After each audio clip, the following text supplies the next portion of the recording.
Good morning, good afternoon, good evening, Jar of Marble dwellers and Jar of Marble curious. My name is Linda and this is Jar of Marbles. Now, isn't it just marvellous to be together again? Just you and me and you in the corner over there or you next to you there. It's just lovely. I always enjoy it. I try to imagine what you look like out there, the whole three people that follow me. Look, I know that there's a little bit more than three, but I just want you to know that I am so grateful. This is, one of those things that I had set out to do for myself to see if I could do it, and look at me go and look at you here, which is so wonderful. But this week I was thinking a little bit about anger. And for myself personally, there would have been a big chunk of my life where I would have, described myself as not an angry person. But then, you get married and things happen and, we didn't know then what we know now. And I think no matter what, even if someone had told us, I don't know that we would be ready if the collective psyche was ready to accept the information. Words like misogyny and, you're going to do bulk of the extra work even if you're raising the kids and holding down a job, et cetera, et cetera. I mean, it just goes on and on, doesn't it? And then one day you wake up and you go, wow, this is just not a great arrangement. Don't even worry about it being fair. But anyway, so there came a time when I realised that anger sort of had been something that I was having had difficulty in expressing. So it often came out sideways, pear-shaped.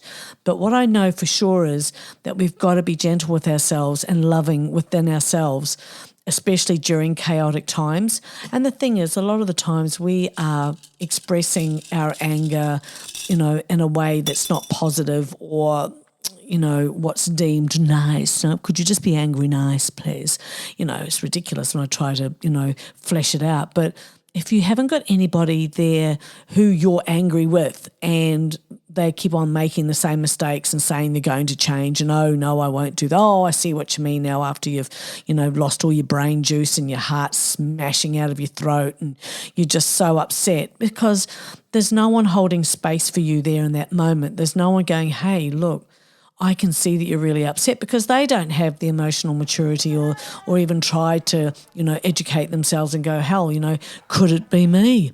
And, I'm for sure I played my role. I'm not saying that I was the poor old victim there, but there were times where it was completely and utterly, such an imbalance, and it would have helped so much for someone to have just taken the time to listen and understand how I felt so that I could grow, so I could move on to the next thing. But when you are constantly being held down in an angry, mess, and then there's a trigger or someone starts saying things that and they know that you find very upsetting because it's never been ironed out properly, it's never been discussed properly, and there's not been, a lot of love and respect to go, okay, I can understand why you would feel that way. That just seems like it was just way too much to ask. And I think for the longest time I didn't know that I needed to ask for it either. So it's just a time thing, an experience thing, and where we start asking questions within ourselves and go, look, what can I do that I can help myself? Because you can say to certain people or your partner or your children, I really want to help you. Can we do this together? And depending on where they're at, that might just be the last thing that they'll even, consider. They won't let you in. And so you're back to square one, which is, okay, well, what can you do for you? What can you do for yourself? And that's where I found myself, where I really truly realised that I needed to look at how I was reacting and how I was thinking, and I was just, such a mess inside. And when I look back, it really makes me almost feel like I could cry. I just think, oh my God, it didn't have to be so terrible. Anyway, I'll just take a breath here. So we've got to learn to be gentle with ourselves, which I did. Talking about it just sort of brought up all those emotions, and I could just feel that sadness, which, is pain, which is what lies underneath anger. And as the Dalai Lama said, anger is often just suffering that has not been met with compassion. And that is so true, because when someone is being compassionate with you, when you are clearly feeling really vulnerable, where you can't talk for tears, I mean, oh my goodness, that's a special kind of stupid, isn't it, when a person can't go, well, maybe I shouldn't be screaming and yelling at you at this moment, and making you the reason for all things that have gone wrong in their lives. And it's when you are around that kind of energy, you can't heal where you've been broken. You can't heal when the eyes that you're looking into are the eyes that have dismissed your feelings over and over.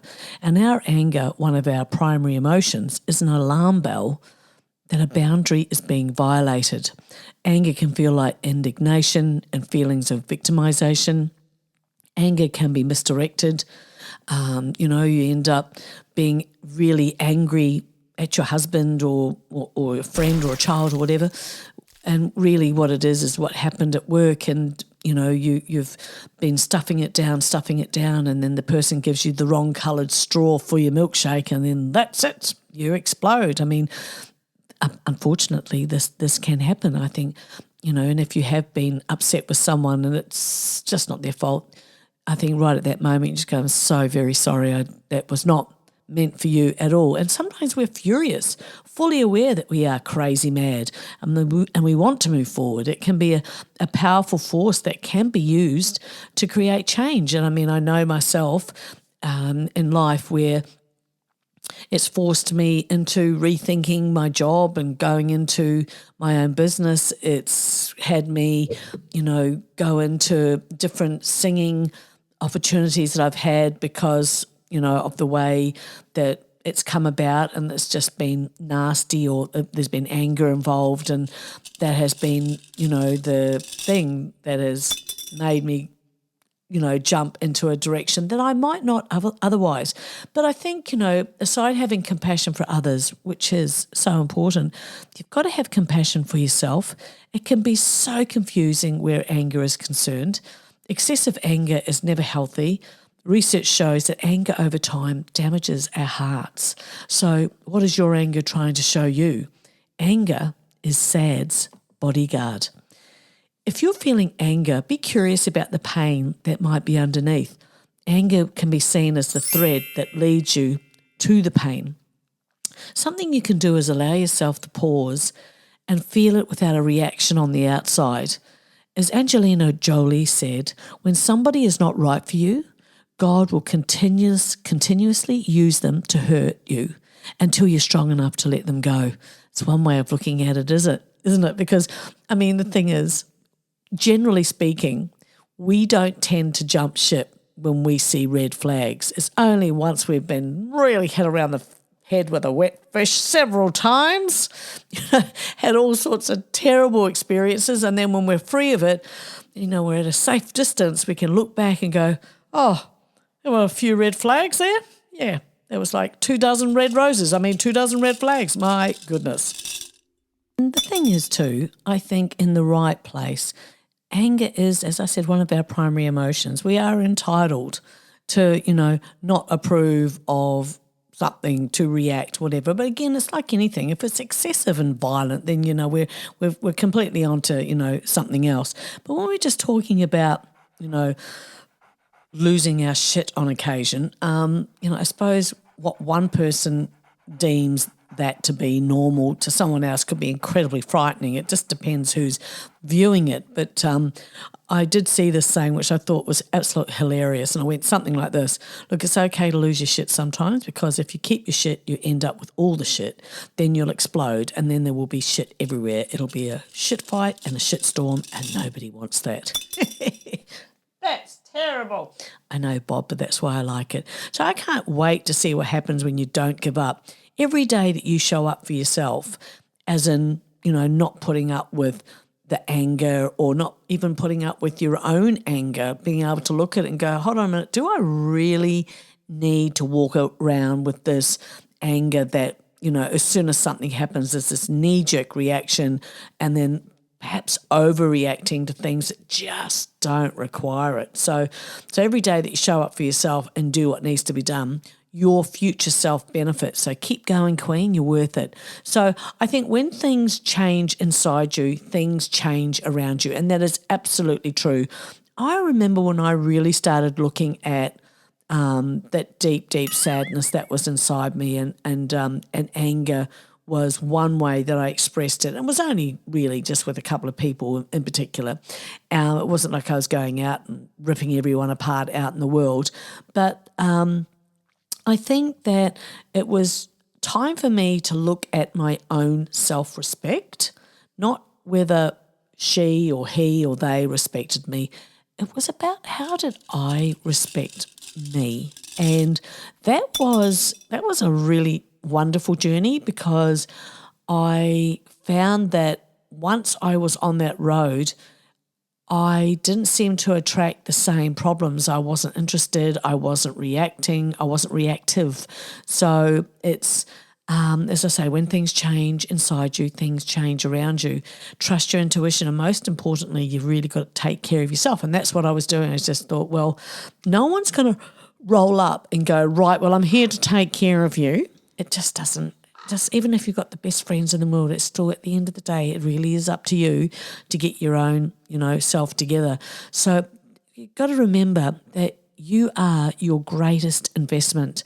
Chin up, shoulders back. You know that you've got this. And sometimes we have our version of events because we're upset and we want someone to believe us. More than that, listen to us. So asking that age-old question, are we the drama? But we must make conscious decisions about what we are insisting on staying involved with.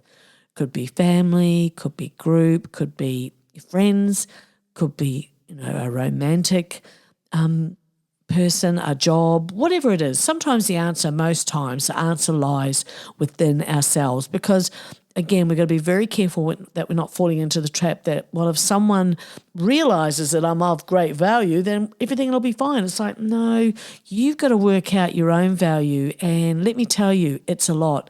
It could be our story, a calculated coping mechanism. It's a narrative that we may have needed to cope at some point in our life. Turns out that a day arrives when we have to let the story go because it's keeping us angry. Consistent compounds, Queen. Commit to showing up for yourself every day and watch your whole world change. Character is like pregnancy. It cannot be hidden forever. Nothing in the world can bother you as much as your own mind, right? We can think that others seem to be bothering you, but it's not others. It's actually your own mind. Ralph Waldo Emerson said, most of the shadows of this life are caused by standing in our own sunshine. Oh my goodness, it's so true. I mean, when we are feeling like we are just chugging along beautifully, things don't bother you. But if things are not chugging along well, we can become very easily affected by any turn of events. We feel like we're being snubbed, and it usually isn't that at all. It's just that other people are busy, they've got things going on in their lives, or whatever it is.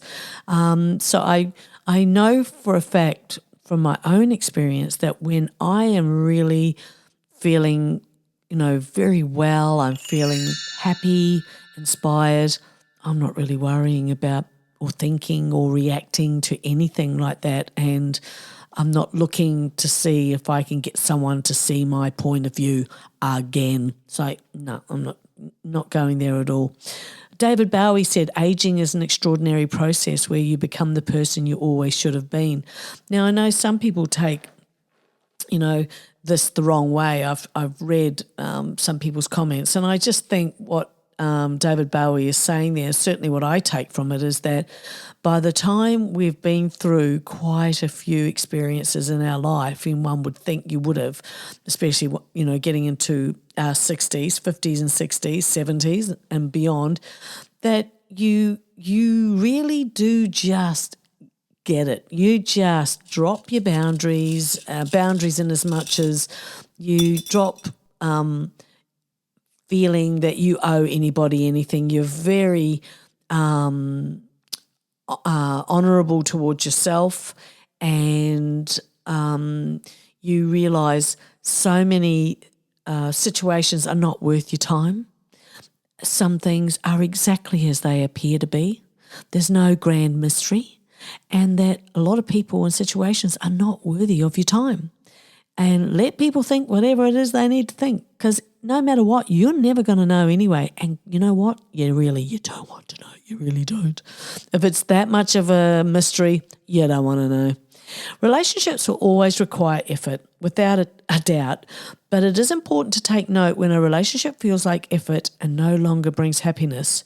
Repeat after me. I don't need to do what everyone wants me to do. I don't have to anticipate people's needs. I don't need anyone to approve of me. I don't have to explain myself. I don't have to pretend I'm different than I am. I don't have to put others before myself.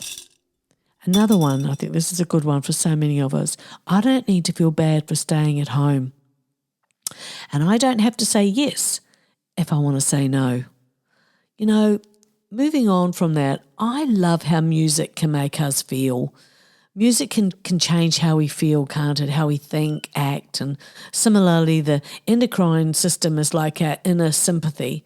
Not an inner sympathy, our inner symphony, with each hormone playing its music at a certain time. Now, this is written by Deanna Minnick, PhD, and she's saying here, with each hormone playing its music at a certain time for our well-being, when any of their notes are out of sync, we can hear it through how we look, feel and function. In those times, we may need a subtle shift back into harmony with our everyday food and lifestyle choices. Now, we've moved on a little bit here because all of it is connected, because when we are making better choices for ourselves, don't you just feel better? And then I think it flows into how we're talking to ourselves, how we're feeling about ourselves, and whether we're actually going to bother investing in something that may cause us anger. Everyone has regrets. Somewhere along the line of our lives, the trick is not to let them consume you, because there's nothing we can do to change the past. Better to find a way to make some kind of peace with it.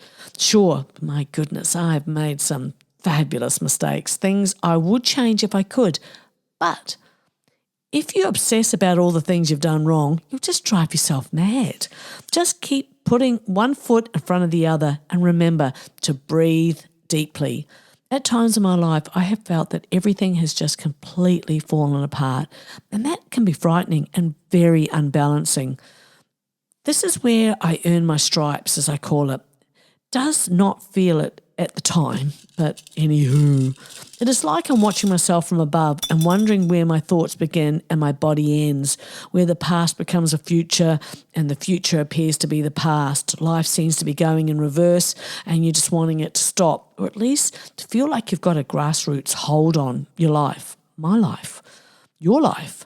With anger, we can internalize our abuser, and that is the voice we hear when we are speaking to ourselves in our own mind. This can last long after we have escaped, the situation, left home or whatever it is. So this can continue on having a damaging impact on your well-being. So recognizing the signs can be very freeing.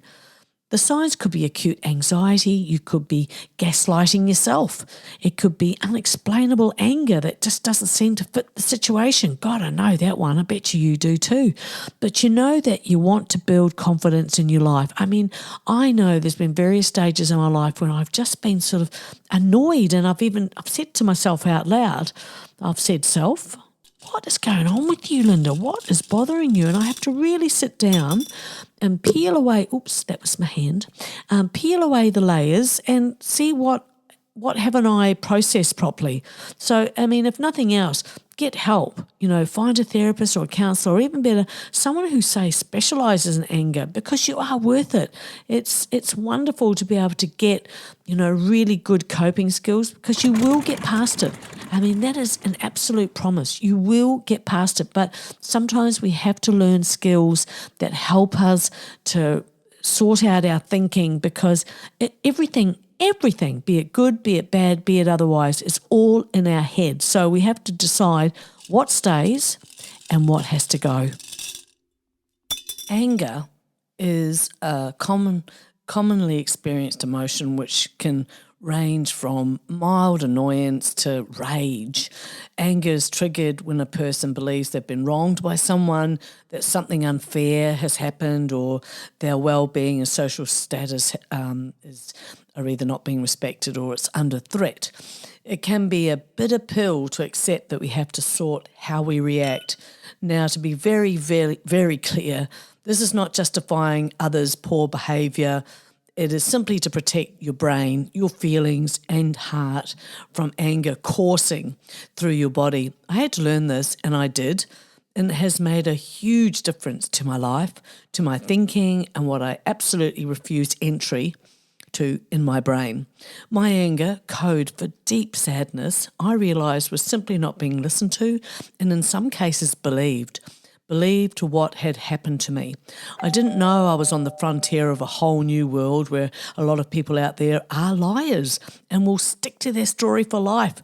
They will never come clean. The truth could thump them square in the nose and they still wouldn't recognise it. Is that true? Oh, gosh, yes, Bob. That's all right. I'll protect you, Bob. Oh, okay. They will allow your reputation to sink into the mud, and you know what they say about mud. It sticks. And not everyone thinks for themselves and puts two and two together. And further to that, most people couldn't give a fig about the truth. That takes effort, courage, heart and intelligence. When you have been decapitated by lies, it can be a tough experience. But as I learned, I don't have to care about any of that. It actually freed me. It meant I didn't have to mingle with the lowest of the low.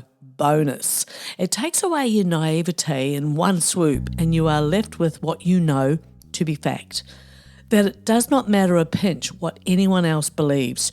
You have tried and like me, perhaps do not bother anymore because you've learnt too many lessons to mention. When people treat you badly, believe them and leave them. Oh, I'm glad you did. Oh, me too, Bob.